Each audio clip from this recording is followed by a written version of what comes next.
Last time ನಾನು ಇಲ್ಲಿ ಬರುವಾಗ ಕಣ್ಣೀರು ಹಾಕೊಂಬಂದಿದ್ದೆ. ಈ ಸಲ ಸಮಸ್ಯೆ ಎಲ್ಲ ಬಗೆಹರಿದೆ.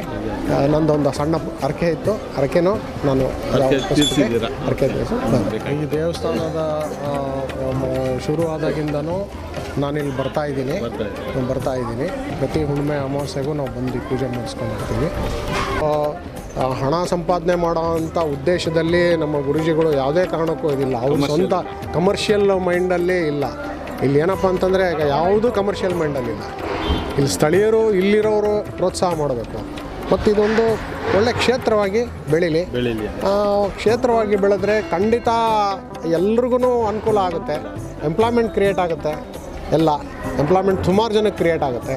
ಇಲ್ಲಿ ಬಂದು ನಾವು ನಮ್ಮ ಏನೇ ಕಷ್ಟಗಳಿದ್ರೂ ನಮ್ಮ ಮನೆಯದಾಗಲಿ ಅಥವಾ ವ್ಯವಹಾರದ್ದಾಗಲಿ ಕೆಲಸದಾಗಲಿ ಅಥವಾ ಯಾವುದೇ ಒಂದು ತೊಂದರೆ ಇದ್ರೂ ಇಲ್ಲಿ ಬಂದು ನಾವು ಇಲ್ಲಿ ಪ್ರತ್ಯಂಗಿ ಹೋಮ ಅಂತ ಮಾಡ್ತಾರೆ, ಈ ಕಣ್ಣು ದೃಷ್ಟಿ ದೋಷ ಪರಿಹಾರಕ್ಕೆ ಅಂತೇಳಿ.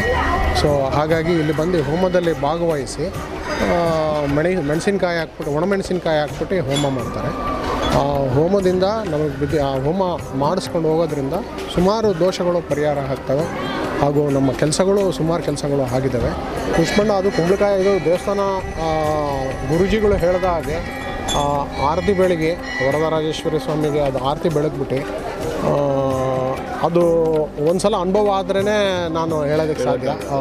ಅವ್ರು ಬಂದು ಆರತಿ ಬೆಳಗ್ಬಿಟ್ಟು ದೇವರಿಗೆ ಪೂಜೆ ಮಾಡಿಸ್ಕೊಂಡು ಹೋಗಿ ಮತ್ತು ಹೋಮದಲ್ಲಿ ಭಾಗವಹಿಸಿ ಹೋಮನೂ ಮಾಡಿಸ್ಕೊಂಡು ಹೋದರೆ ಖಂಡಿತ ಅವ್ರ ಸಮಸ್ಯೆಗಳು ಬಗೆಹರುತ್ತೆ. ಇದು ನನ್ನ ಸ್ವಂತ ಅನುಭವ. ಸುಮಾರು ಜನ, ಎಷ್ಟೋ ಜನ ಫಿಲ್ಮ್ ಆ್ಯಕ್ಟರ್ಸ್ಗಳು ಬಂದಿದ್ದಾರೆ ಇಲ್ಲಿ, ಯಾರೂ ತೋರಿಸ್ಕೊಂಡಿಲ್ಲ. ರಾಜಕೀಯ ವ್ಯಕ್ತಿಗಳು ಬಂದಿದ್ದಾರೆ, ಯಾರೂ ತೋರಿಸ್ಕೊಂಡಿಲ್ಲ. ಮೈಸೂರು ಯದುವೀರ್ ಮಹಾವೀರ್ ಅವರು ರಾಜರು ಅವರು ಕೂಡ ಬಂದು ಹೋಗಿದ್ದಾರೆ ದೇವಸ್ಥಾನದಲ್ಲಿ. ಗೋಪುರದ ಬಗ್ಗೆ